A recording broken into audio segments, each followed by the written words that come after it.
नमस्कार मित्रों, मैं अवनी देवता हिंदू राष्ट्र संगठन का मैं संस्थापक और योग मास्टर।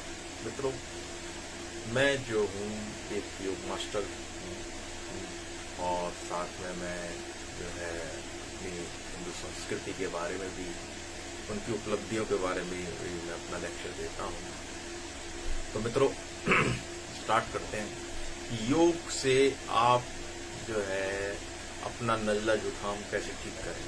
तो ये नज़ले जुकाम को ना आप छोटी बीमारी ना समझें, क्योंकि इसके हो जाने से क्या होता है कि काफ़ी स्थिति खराब हो जाती है। और नज़ला जुकाम में ये भी है कि हम कई बार रेस्ट लेते नहीं हैं। अगर नज़ला जुकाम है तो हम ऑफिस में काम करते हैं तो फिर भी जाना पड़ता है और वहाँ बहुत दिक्कत होती है। कई बार ऐसा भी होता है, ये क्यों होता है, कई बार ऐसा होता है जब हम गर्मियाँ होती हैं, एसी में काम कर रहे होते हैं, एसी से बाहर निकलते हैं तो सर्दी गर्मी हो जाती है। इस कारण से नज़ला जुकाम हो जाता है या फिर कोई इन्फेक्शन से भी हो जाता है। इसके कई कारण हैं। तो मित्रों, यदि नज़ला जुकाम हो जाए, अगर हम इसकी पूरी रोकथाम ना करें तो फिर ये चीज़ बुखार में भी परिवर्तित हो सकती है। तो आपको उस समय क्या है कि आपकी जो प्रतिरोधक शक्ति है वो मजबूत होनी चाहिए। उसको मजबूत करने के लिए योग में क्या विधि है, मैं वही आपको बताऊंगा। तो मित्रों, योग में हम प्राणायाम के द्वारा, ये डीप ब्रीदिंग के द्वारा हम कैसे अपने इस सर्दी गर्मी को, नज़ले जुकाम को ठीक कर सकते हैं और कफ को भी ठीक कर सकते हैं। और तो मैं बताता हूँ, विधि बताता हूँ। देखिए कि जैसे कि आप ये देख लीजिए कि कौन सी नाक बंद है, कौन सी खुली है। क्योंकि एक जब नज़ला जुकाम होगा, एक नाक पूरी तरह से आपकी बंद होगी, बहुत ब्लॉक होगी, उसी को खोलना है आपने, ठीक है ना। अगर वो खुल जाएगी ना और दोनों पैसेज आपके क्लियर हो जाएंगे और डिस्चार्ज वगैरह साफ हो जाएगा तो आपको काफ़ी रिलीफ मिलेगा। और जब इसका आप दिन में 3 बार अभ्यास करेंगे, ठीक है ना, 30 सेकेंड, तो आपको निश्चय ही बड़ी जल्दी से इससे छुटकारा भी मिल जाएगा। तो मित्रों स्टार्ट करते हैं। देखिए, अब ये देखिए कि पहले आप देखिए, चाहे देखिए ये खुला हुआ है, ये बंद है, तो आपको क्या करना है,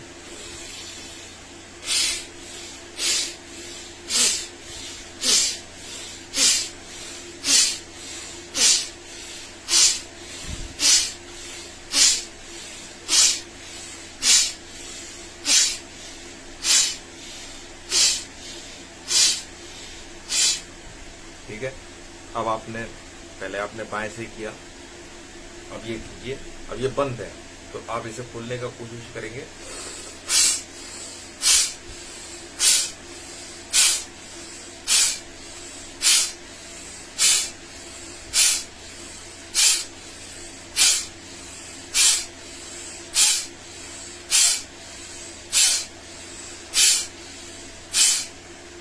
ठीक है। तो जब आप ऐसी कोशिश करेंगे तो एक रुमाल रखिए, अगर डिस्चार्ज वगैरह आता है तो आप उसे अपने नाक को साफ कर सकते हैं, ठीक है ना। और मित्रों, इसके बाद आपने अनुलोम विलोम करना है कि आपको राइट से लेना है, लेफ्ट से छोड़ना, फिर लेफ्ट से लेना, राइट से छोड़ना है। देखिए मित्रों, आप करेंगे तो बहुत फायदा होगा। ये तो मैं आपको एक बता रहा हूँ कि नज़ला जुकाम के बारे में ही आज बता रहा हूँ। बाकी और बीमारियों के लिए भी इन प्राणायामों से ना बहुत फायदा होता है। ये डीप ब्रीदिंग एक्सरसाइज है, ठीक है ना। इसमें आपको करना होता है, ये स्वतः ही नहीं होती है, ठीक है ना। क्योंकि जो हम सांस लेते हैं बहुत ही वो सुपरफिशियल होता है, शैलो होता है। तो हम सांस लेते हैं, धीरे धीरे लेते हैं, तो उसमें कोई नहीं, हमें जब हम इसको प्रेशर से इसको करते हैं तो निश्चय ही लाभ की अनुभूति होती है और हमारे जो फेफड़े फूलते हैं और वो पूरी जगह जो है हृदय को भी में भी जो है क्या कहते हैं, उसकी भी गति नॉर्मल हो जाती है और सब ब्लड फ्लो जो है ना पूरी बॉडी में वो एकदम नॉर्मल होकर तेजी से, जहाँ से भी रुकावट है वो खुल जाती है। तो मित्रों, अनुलोम विलोम करते हैं।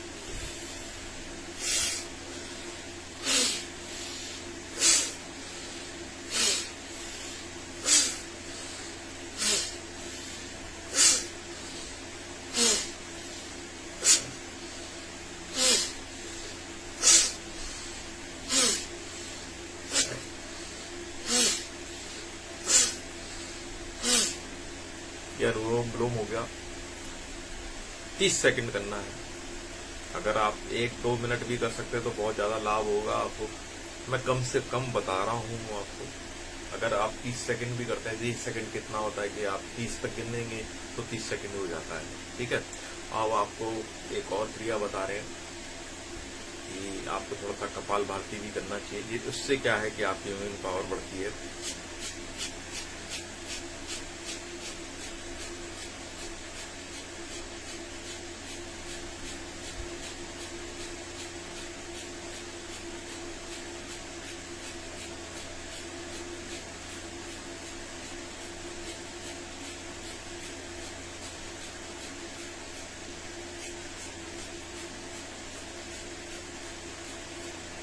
ये कपालभाति है, आपको जो है सांस को बाहर फेंकना है, ठीक है।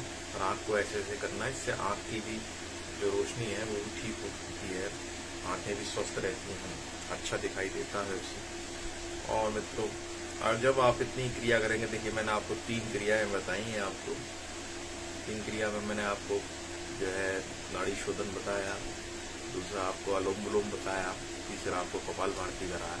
आप इन्हें 30 सेकंड भी करते हैं, देखिए 1.5 मिनट आपका खर्च होगा।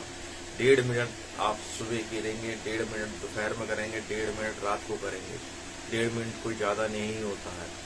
तो आपको निश्चय ही नजला जुकाम, जो कोल्ड की शिकायत है ना आपको, कफ की, वो दूर हो जाएगी आपकी मित्रों। बाकी जो भी है आप थोड़ा सा अपना प्रिकॉशन रखें। अपना ये है कि आप ऐसी ठंडी चीजें ना खाएं, तली भुनी चीजें ना खाएं, क्योंकि उनसे इन्फेक्शन और ज्यादा बढ़ता है।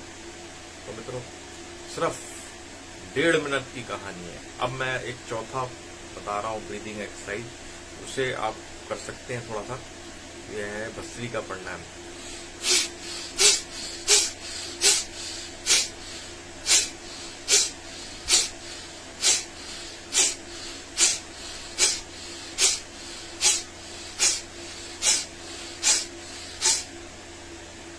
तो इसको आप करेंगे, आपकी प्रतिरोधक शक्ति बढ़ेगी। तो मैंने आपको 4 प्राणायाम बताए, और अब हमारे हो गए 2 मिनट। 2 मिनट आप करेंगे दिन में 3 बार, तो मित्रों आपका नजला जुकाम, कफ, कोल्ड, ये सब भाग जाएगा। अब मित्रों इतना जान लीजिए, फिर आप थोड़ा सा मुंह साफ कर लें और मुंह धो लें हल्के निवाए गर्म पानी से, और थोड़ा सा रेस्ट करें। तो मित्रों इस प्रकार आप अगर ये क्रिया करते हैं तो नजला जुकाम, कफ, कोल्ड, इनसे आपकी बीमारी ठीक हो जाएगी। क्योंकि जब ये बीमारी होती है तो काम करना बहुत मुश्किल हो जाता है और बड़ी अकवर्ड पोजीशन हो जाती है, क्योंकि डिस्चार्ज आ रहा होता है और सिर में दर्द भी हो जाता है और बुखार की सी भी अनुभूति होती है, अनईजीनेस महसूस होती है। ये सभी जानते हैं इसके, लेकिन इसको ज्यादातर लोग इसे बीमारी मानते नहीं है। क्योंकि अगर बुखार हो जाता तो घर में आदमी रेस्ट करता है, लेकिन जब नजला जुकाम हो जाता है तो वो कहता है कि यार ये तो नजला जुकाम है, चलो काम पे चलते हैं। तो उससे क्या है कि इन्फेक्शन बढ़ता चला जाता है, और हम जो है एंटीबायोटिक लेते हैं, उससे वो दबाता है। जब तक पूरा डिस्चार्ज निकलेगा नहीं है आपका, तब तक ये कहानी ठीक नहीं होगी। क्योंकि डिस्चार्ज ही में ही इन्फेक्शन के जो है कीटाणु होते हैं, और वो जो है वो परेशान कर रहे होते हैं। और इसीलिए आपको ये कुछ ब्रीदिंग की एक्सरसाइज हैं, इनको मैंने बताया। मात्र 2 मिनट आप करेंगे तो निश्चय ही आपको लाभ होगा और आपकी प्रतिरोधक शक्ति बढ़ेगी, इम्यून पावर बढ़ेगी। तो मित्रों अब समय हो चला है प्रवचन का। तो कल मैं बता रहा था कि व्यक्ति को संघर्ष से घबराना नहीं चाहिए, कि संघर्ष करने से ही व्यक्ति और मजबूत बनता है और हमें फेस करना चाहिए। जब हम जो है अष्टांग योग करते हैं, उसका अभ्यास करते हैं, तो हमारे अंदर जो है मस्तिष्क की जो वो बल मिलता है, मस्तिष्क मजबूत होता है हमारा, और हमारे अंदर जो मानसिक मजबूती आती है और हम समस्या का उसको फेस करने में समर्थ होते हैं।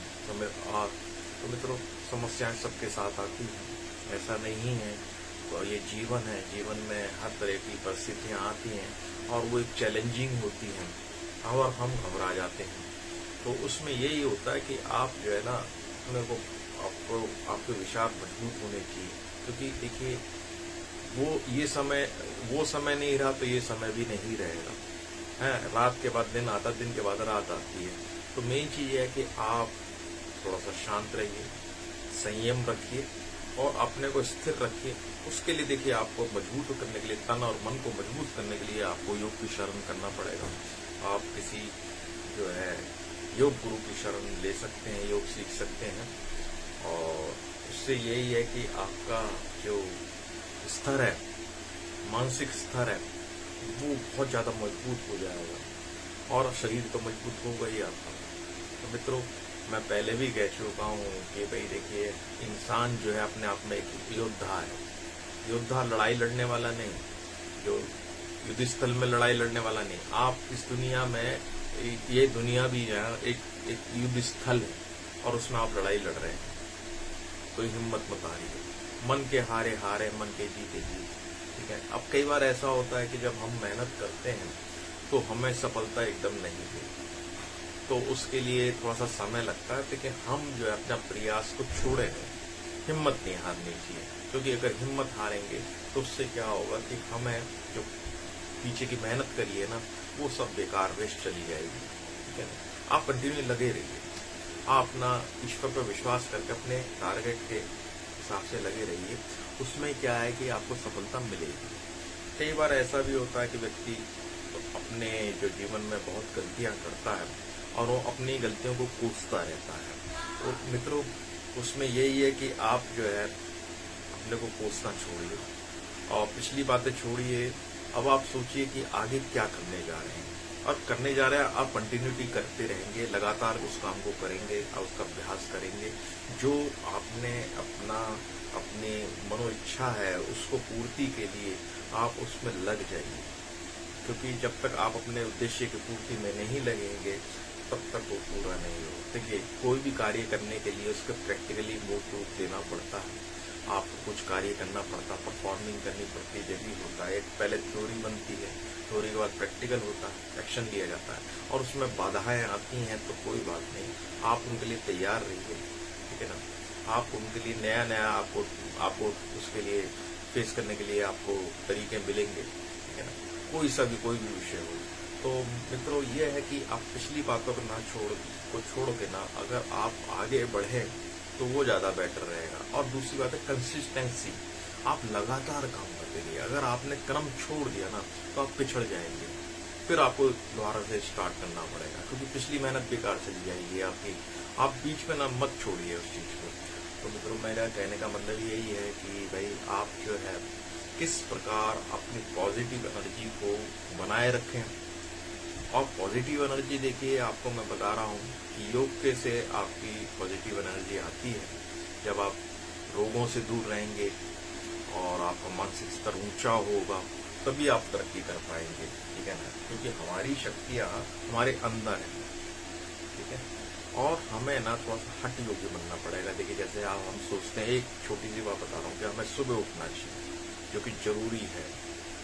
सुबह उठना भी एक महान कार्य है।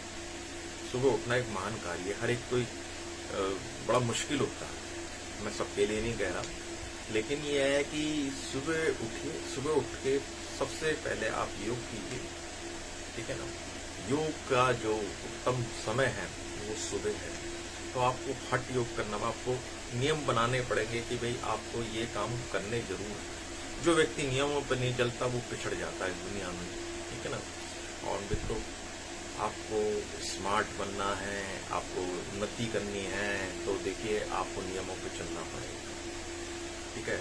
ऐसा नहीं है कि आज कर लिया कल कर लिया, एक दिन आपने योग कर लिया, एक दिन आपने काम कर लिया, 10 दिन आपने छुट्टी उठा ली, नहीं, ये नहीं चलेगा। ऐसे करने से ना आप कभी तरक्की कर नहीं पाएंगे। तो आप हठ योगी बनना है। ठीक है ना मित्रों। और मित्रों, जो है कई लोग बिजनेस में होते हैं तो थोड़ा ही उन्हें काफी ही परेशानियों का सामना करना पड़ता है कि बिजनेस में ऐसा होता है कि बिजनेस की एक स्पीड होती है, उसमें अप एंड डाउन होते रहते हैं। दूसरा, उसमें परिवर्तन बहुत जल्दी जल्दी होता है। आज के युग में देखिए बहुत परिवर्तन होता है, टेक्नोलॉजी मिनट मिनट में बदलती है, तो हमें नए नए प्रयोग करने पड़ते हैं, इनोवेशन करनी पड़ती है, मार्केटिंग करनी पड़ती है। तो उसमें घबराए ना, ठीक है ना। आप ये सोचें कि लाइफ इज गेम और आप अपनी स्पीड को मेंटेन रखें। आप कोई भी कार्य करते हैं उसके लिए आप अपनी स्पीड मेंटेन रखें। अगर आप स्पीड कम कर देंगे ना अपनी, तो उससे क्या है, आप पिछड़ जाएंगे। कि कंपटीशन बहुत है, कि मार्केट में बहुत कंपटीशन है हर लाइन में, ठीक है। तो मतलब ये है कि आप जो है इसके लिए तैयार रहिए, आप ना नया कुछ कीजिए। अब जो मान लो आपने एक शोरूम खोल लिया और आप सोचें कि ये शोरूम हमेशा ऐसे ही चलता रहे, तो नहीं, आपको परिवर्तन करते रहेंगे, निरंतर परिवर्तन करना पड़ेगा। देखिए मेरे जो टिप्स होते हैं वो बहुत ही ज्यादा, मतलब एक व्यक्ति जो आम इंसान है, एक जो व्यक्ति है, उसके लिए बहुत ज्यादा ही सूट करते हैं ये बातें, क्योंकि वो निरंतर ऐसी समस्याओं से जूझ रहा होता है। और मित्रों, आप ना कोई भी कार्य आधे अधूरे मन से ना करें।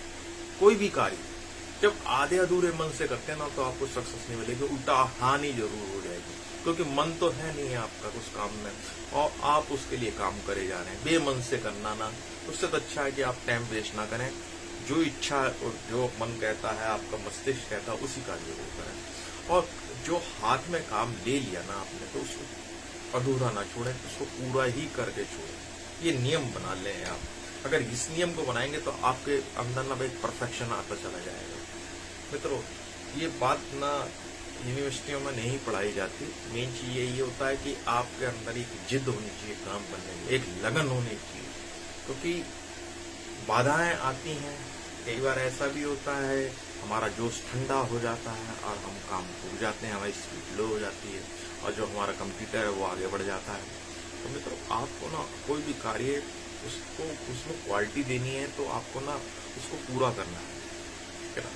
मित्रों देखो, ऐसा है ना, इस लाइफ में अगर आप काम कीजिए, पूरे मन से कीजिए, तभी आपको सक्सेस मिलेगी, ठीक है ना मित्रों। मिल जाएगी मंजिल भले ही भटके से ही, गुमराह तो वो है जो घर से निकले ही नहीं।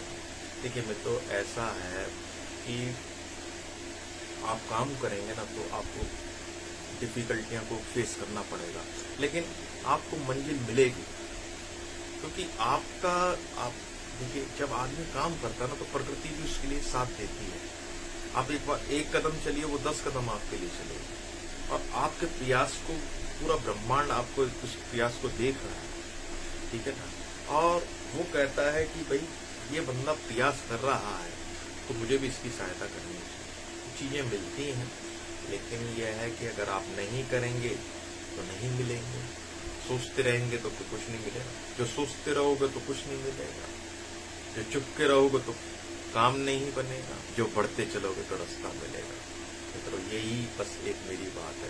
लेकिन सर्वप्रथम आपको इसके लिए, अगर मैं आपको एक राय दूं, तो आपका शरीर का स्वस्थ होना बहुत जरूरी है। देखिए, अगर तुम मेरे लिए घंटा चलो, मैं तुम्हारे लिए उम्र में चलूंगा, लेकिन दिल कह रहा है ये, क्योंकि देखिए आजकल हार्ट प्रॉब्लम बहुत है। 40 साल का आदमी हुआ नहीं, बस 35, आजकल तो ये यंग्स में आ रही है बीमारियां, है ना, ये हार्ट की प्रॉब्लम। तो आप देखिए, अपने हृदय का ख्याल रखिए, आप ध्यान रखिए, आपका जो रक्तचाप है, ब्लड प्रेशर है वो नॉर्मल है, जो शुगर लेवल है वो नॉर्मल है। ये ख्याल रखने पड़ेंगे, आपको शरीर का ख्याल रखना पड़ेगा। आप एक्सरसाइज कीजिए, क्योंकि शरीर स्वस्थ होगा तभी आप सफलता को प्राप्त कर सकते हैं। उसमें ताकत होगी, मन में शक्ति होगी, मन पावरफुल होगा आपका, तभी आपको सक्सेस मिलेगी, ठीक है ना मित्रों। और मित्रों देखो, ऐसा है कि आदमी को ना चिंतित नहीं होना चाहिए। एंग्जाइटी का एक रोग बहुत चल रहा है आजकल, एंग्जाइटी हो जाती है, पैनिक हो जाता है। मित्रों, जो प्राप्त है वही पर्याप्त है। इसी शब्दों में, इन्हीं शब्दों में दुनिया की खुशी व्याप्त है। मित्रों देखो, ऐसा है कि आप ना एक टारगेट को लेकर चलेंगे, लिमिटेड अपना रखिए, उस और चीजों पर ज्यादा फोकस मत कीजिए, चल रही है जैसे चलने दीजिए, और सब्र कीजिए। आप क्योंकि आप अपने काम में इतने खो जाइए कि आपको इर्द गिर्द कोई चीज पता ही ना चले। ठीक है ना, यही तो ध्यान है। काम में अगर आपको ध्यान लगाना आ गया तो मित्रों आप शिखर तक पहुंच जाएंगे। काम एक ऐसी चीज है, मतलब वर्क परफॉर्मेंस की बात कर रहा हूं मैं। परफॉर्मेंस में आप अपना कोई काम कर रहे हैं, दिल से कर रहे हैं और आप बस और एक लॉ लगा दी है आपने और उसी में आपका ध्यान है, तो फिर आपको कुछ भी और सोचने का मौका नहीं मिलेगा। आपका वेल फोकस होना चाहिए। ठीक है ना मित्रों। तो ये है कि लेकिन आप चिंता ना करें, क्योंकि चिंता करने से ना बहुत ज्यादा हमारा जो पॉजिटिव एनर्जी का लॉस होता है और हम जो है जब आप बिजी रहेंगे तो शायद चिंता करने का समय भी नहीं मिलेगा आपको। मेरा यही कहना था, जब लड़ाई अपनों से हो तो हार आवश्यक है। जब लड़ाई अपनों से हो तो हार आवश्यक है, और जो लड़ाई अपने आप से हो तो जीत आवश्यक है। और जब लड़ाई और मंजिल मिले ना मिले ये तो मुकद्दर की बात है, और हम कोशिश भी ना करें तो बड़ी गलत बात है। मित्रों देखो, आपको कोशिश तो करते रहना पड़ेगा, निरंतर आपको अपनी कोशिश करना पड़ेगा। जब सारी दुनिया ये कहती है कि तुम हार मान लो, तो एक आशा कान में आकर कहती है तुम एक बार और प्रयास करो। तो मित्रों आपको प्रयास बार बार करने पड़ेंगे। चींटी गिरती है ना बार बार, चीनी का दाना उसके मुंह में होता है, बार बार वो दीवार पर चढ़ने की कोशिश करती है, बार बार गिरती है, लेकिन अंत उस दाने को नहीं छोड़ती। वो दाने को मुंह में लेके भर के वो पूरा एक बार जो है वो चढ़ जाती है।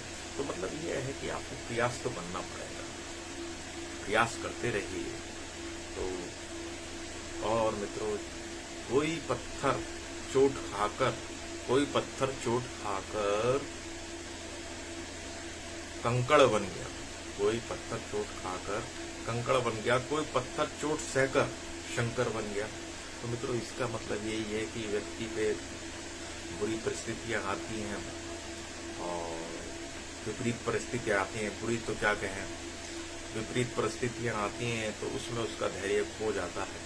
तो मित्रों अपना धैर्य ना खोएं, और आप अगर या तो व्यक्ति टूट जाता है विपरीत परिस्थितियों में, या फिर जो वो और अच्छा उभर कर आता है, संघर्ष करता है। तो कहने का मतलब यही है कि आप संघर्ष से आप निखर के आएंगे और आप राइज करेंगे। संघर्ष आपकी एक एग्जामिनेशन है, उसमें अगर आपने क्लियर कर लिया तो आप पास हो जाएंगे। और आप क्योंकि हीरे को तराशना पड़ता है तब जाके वो हीरा बनता है। ठीक है ना, उसको चोट सहनी पड़ती है, उसको पॉलिश होती है, रगड़ाई होती है, तब जाके वो हीरे के एक शक्ल लेता है। तो मित्रों बात यह है कि आपके साथ ही नहीं है, सबके साथ है। और संघर्ष से हमें हिम्मत नहीं हारनी चाहिए, संघर्ष के लिए हमें तैयार रहना चाहिए। और आपको मैं बता दूं कि हिम्मत कहाँ से आए कि आप योग करेंगे, आप प्राणायाम करेंगे और आसन करेंगे, उससे आपकी जो हिम्मत भी बढ़ेगी, क्योंकि आपके वहाँ से जो एनर्जी लेवल है वो बढ़ जाएगा। एनर्जी भी तो चाहिए ना आपको, एनर्जी कहाँ से मिलेगी? अच्छा खाना खाएंगे, ठीक है ना, सादा खाना खाएंगे और आप जो है उसको व्यायाम करेंगे, तो आपको नियम बनाने पड़ेंगे, तभी आप लंबा चलेंगे और तरक्की को प्राप्त होंगे। तो मित्रों जब आप कोई टारगेट बनाते हैं तो आपको समाज से भी जरूरत पड़ती है, लोगों से व्यवहार करना पड़ता है। तो आप मीठा बोलें, लोगों से मुस्कुरा के बोलें, और सामने वालों को अगर आपकी को उसकी कोई बात पसंद नहीं आ रही तो उससे माफ कर दें। मैं 3 बातें बताऊंगा कि देखिए आपका जबान पे भी कंट्रोल होना चाहिए कि सामने वाले को सिर्फ कैसे काम निकलवाना है। तो ये तो 2 ही है, देखो ईश्वर ने आपको मीठा बोलने के लिए जबान दी है, ठीक है, मुस्कान के लिए मुंह दिया है, तो आप इसका भरपूर उपयोग कीजिए। और आपको जो है कम बोलिए। मौन और मुस्कुरान ये 2 एक ऐसे अस्त्र हैं जो एक हमारे पास जो काम करते हैं। देखिए जो मौन है वो एक आपका रक्षा कवच है, और मुस्कुरान जो है आपका स्वागत द्वार है। ठीक है, तो आप इन दोनों का भरपूर उपयोग कीजिए। साथ में मित्रों आप अपनी आवश्यकताओं को कम कीजिए।